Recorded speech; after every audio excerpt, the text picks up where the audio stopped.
trong luôn rồi. Đọc khó. Đây là cô cả.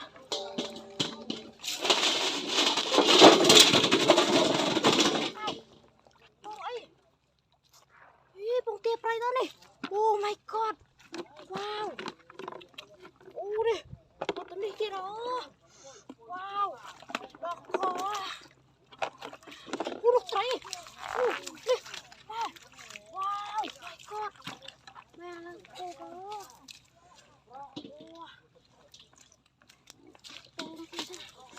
Mà đọc khó.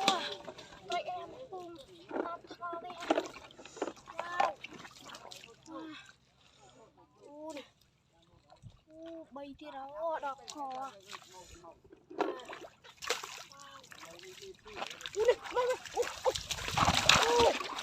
My god.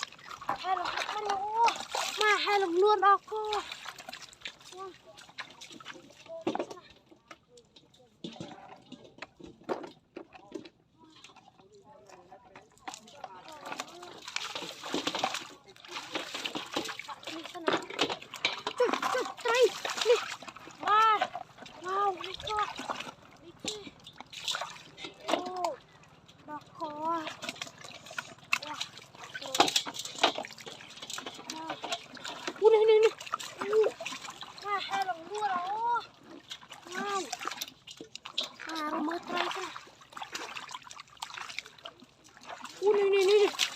Trong lòng cái trang đó.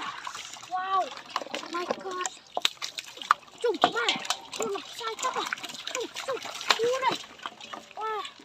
Wow. Mấy anh lột xin thì tắc trao làm sai rồi.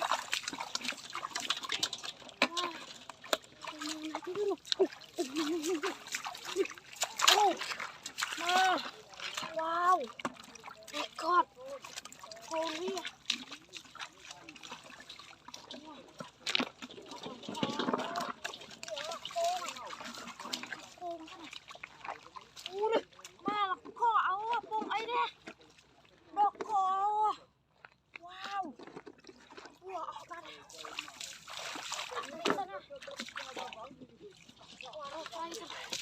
Không sao mà việc nó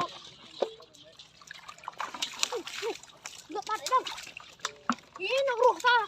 Cô mà ngập bạn đấy đâu. Nguy hiểm.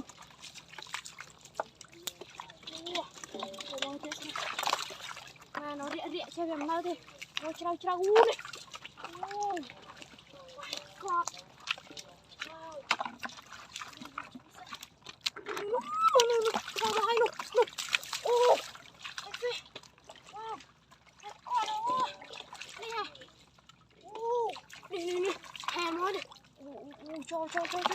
Ui da. Này mà mùi tiết đây này. Mà đi cô nó uổng đi mà. Mà rô con về ơ. Chắc bắt từng mê. Ăn được con.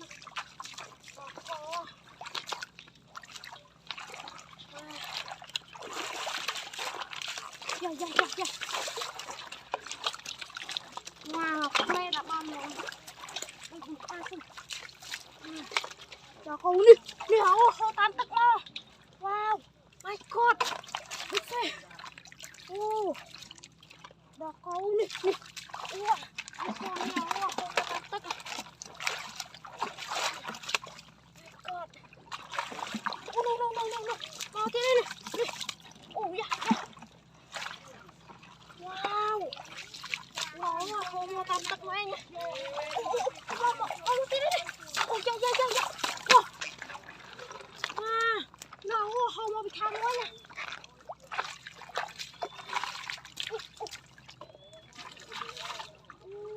Tươn này. Nó thì sao trong bên chắn đây. Mà hèn một kiên chắn đây đó. Chua crom đi ba này. My god. Wow. Wow, mật ong này. Nè. Wow. My god. Big fish. Wow. No. Dạ. Cô tắt tới cái này. Nè. Wow. My god. Nè. Wow, mà nó tắm nhiều. Thật sao này.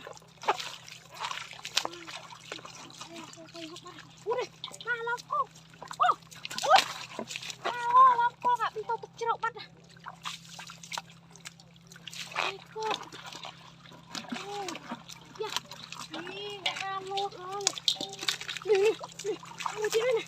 Trông. Wow. Yeah. Mẹ đi mau từng chạm đẹp đây này.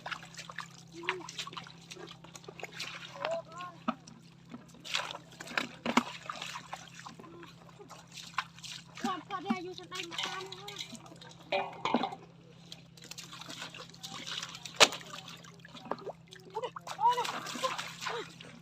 Cô tắm tôi bố.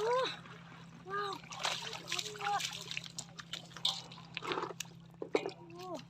Ui này. Có bụi chết đây này. Dạ.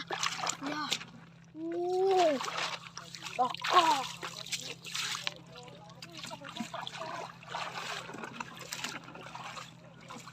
Đi.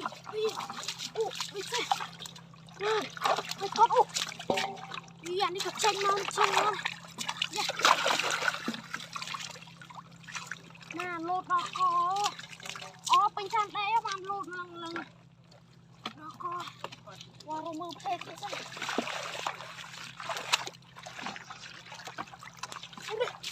Mau lục tịnh qua kìa.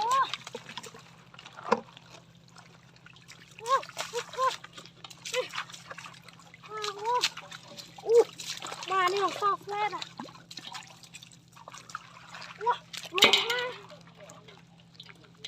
Lột chẳng này. Rồi mơ phê sao này.